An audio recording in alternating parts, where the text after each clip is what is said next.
Et si on gérait vos bureaux pour vous, fini la rigidité d'un bail de 3 ans ou 6 ans, la crise du Covid est passée par là. Et il faut le dire, depuis 2 ans, entre télétravail et présentiel, les besoins en bureau des entreprises ne sont plus les mêmes.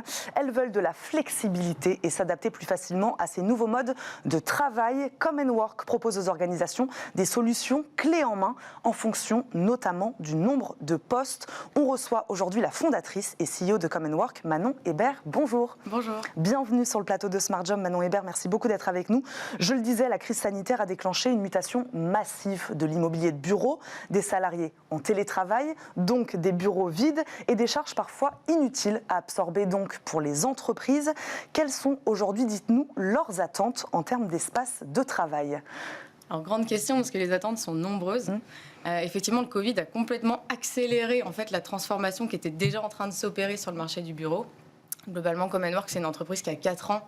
Donc nous, on a déjà vu l'évolution du marché déjà qui avait commencé, puisqu'on avait des entreprises qui se retrouvaient insatisfaites entre du coworking, du bail commercial, du coup de la rigidité, du partagé. Non, elles voulaient leur propre bureau avec de la flexibilité.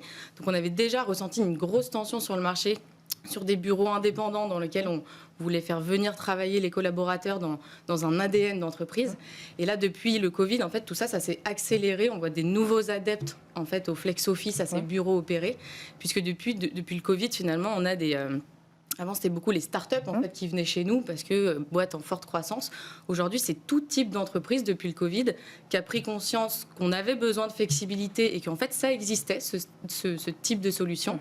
Et que par ailleurs, accéder à des bureaux opérés comme Common Work, ça allait être aussi une solution de bureau très attractif qui allait donner envie aux collaborateurs de revenir au bureau. Alors expliquez-nous à quoi ils ressemblent ces espaces de travail, ces bureaux indépendants, flexibles, comme vous dites, puisque ce n'est pas du coworking. Donc expliquez-nous la différence. Alors la différence, c'est que coworking, on est dans des immeubles de bureaux avec des espaces privés ou semi-privés, avec globalement du coup un immeuble partagé, réparti.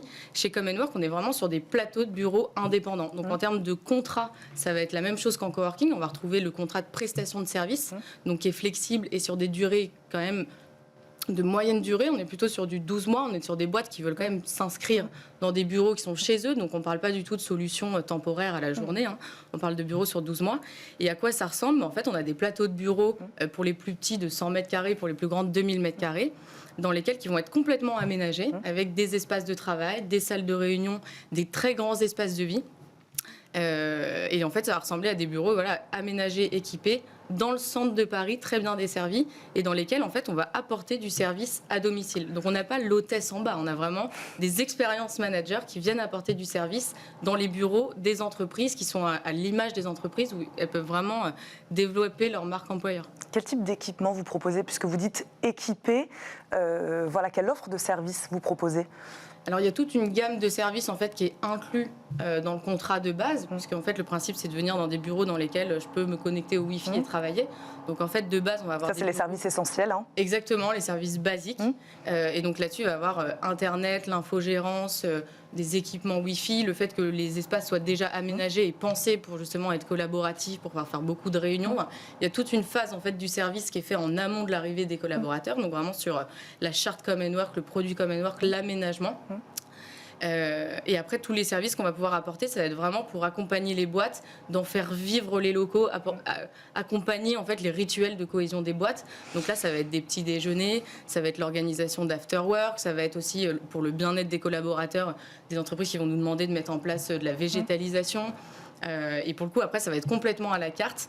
Nous, le principe chez Common Work, c'est qu'on a des expérience managers qui sont dédiés en fait pour chaque client. Donc, il va être vraiment le point d'entrée de chaque client. Et à partir de là, non seulement elle va gérer toutes les prestations de base et s'assurer que ça soit toujours de qualité tout au long du séjour des clients. Et puis par ailleurs, à chaque fois que le client a une intention, en fait, elle va être dans l'intimité justement de l'ADN de boîte et elle va pouvoir dire, tiens, est-ce que je pourrais accompagner ton kick-off trimestriel, par exemple, avec l'organisation d'un petit-déj ou bien la réussite collective avec un afterwork. Donc, Manon Hébert, on s'adapte donc aux besoins des entreprises, aux besoins des organisations. Vous disiez tout à l'heure, on n'était plus sur de la start-up. Aujourd'hui, on passe sur d'autres types de structures. On imagine mal des grandes entreprises de plus de 200, 300 salariés s'installer dans ce type de bureau, si ça existe. Alors si ça existe, je pense qu'au début, ce type d'entreprise n'était pas forcément accoutumé. Il y avait un côté, la flexibilité, c'est pour les startups, c'est pour les petites boîtes. Non, là, on est vraiment sur une solution de bureau opéré. Donc, on peut être vraiment sur des bureaux de toute taille. Nous, aujourd'hui, notre plus grand espace, il permet d'accueillir 250 collaborateurs. Et en fait, ce que viennent chercher les boîtes, c'est l'office as a service. Donc, oui, je suis une grosse boîte. Oui, je veux mes propres bureaux et je viens chercher de la flexibilité, mais je peux rester longtemps parce que la flexibilité, c'est pas forcément rester pas longtemps. C'est aussi pouvoir ajuster et se dire, je reste 3 ans, peut-être 4, peut-être 4 ans et demi, peut-être 6. Mais en tout cas, j'ai la flexibilité. En moyenne, combien de temps il reste ? En moyenne, nous, les entreprises restent entre 12 et 24 mois, globalement. Et on voit avec le Covid que, globalement, le fait que les sociétés aient pu ajuster l'occupation des bureaux avec le télétravail, il y a eu moins la tension de l'urgence de devoir changer de bureau. Elles ont pu vraiment garder des bureaux potentiellement d'une taille plus petite. Oui, ça marche puisque une partie des salariés est en télétravail. C'est aussi pour ça que ça marche, cette solution. Ouais, c'est un gros impact. Globalement, il y a eu un besoin de flexibilité et l'usage des bureaux a complètement évolué. Avant, on était dans des bureaux dans lesquels il fallait accueillir le nombre de collaborateurs que j'ai dans mon entreprise. Aujourd'hui, j'ai un bureau qui a un hub de travail qui se doit d'être très bien desservi dans le centre de Paris. Si je veux demander à tous mes collaborateurs qui habitent en province, qui habitent aux 4 coins de Paris, de venir au bureau, parce que moi, en tant que dirigeant d'entreprise, j'ai besoin de mettre en place une dynamique de travail, de faire venir, de faire sentir même le sentiment d'appartenance. Et ça va beaucoup changer. Les boîtes viennent chercher un usage. Donc, du coup, on peut avoir des boîtes de 80 collaborateurs qui ont en fait des bureaux qui peuvent accueillir 50 collaborateurs. Par contre, le truc qui est primordial et du coup qui va être adapté chez nous dans les espaces justement indépendants, c'est que du coup, on vient plus juste se mettre à son poste de travail. Si on vient au bureau, c'est pour retrouver ses collaborateurs, c'est pour pouvoir avoir un confort de travail, passer des appels dans des phone box. Et donc, du coup, les espaces de vie sont très grands et il y a énormément de salles de réunion. Manon Hébert, en quelques secondes, on comprend l'intérêt donc en termes de flexibilité, ça évidemment. Quel est-il en termes de coût pour les entreprises ? Voilà, très rapidement aussi, puisque j'imagine qu'elles doivent aussi trouver un intérêt là-dessus. Alors sur le coût, on est finalement sur un coût des bureaux qui est complètement... on a tout qui est inclus dedans, donc finalement c'est quand même très proche du coût des bureaux réel que les entreprises ont sur des baux commerciaux, puisque si on compte en fait le coût de toutes les charges, le coût de faire des travaux, les amortissements, voilà. Après on a en fait finalement le coût en plus, c'est le coût du service en fait, c'est le coût de la flexibilité. Donc globalement on est sur des prix de marché. Aujourd'hui le prix au poste, on est sur un prix mensuel tout inclus, mais globalement l'indicateur un peu aujourd'hui sur le marché du bureau flexible, c'est le prix au poste et qui va osciller en ce moment entre 600 et 900 euros du poste selon le standing, la taille des bureaux. Merci beaucoup Manon Hébert d'être venue nous parler de cette solution, ces bureaux indépendants flexibles. Je rappelle, vous êtes la fondatrice et CEO de Come & Work. Merci beaucoup d'être venue sur notre plateau.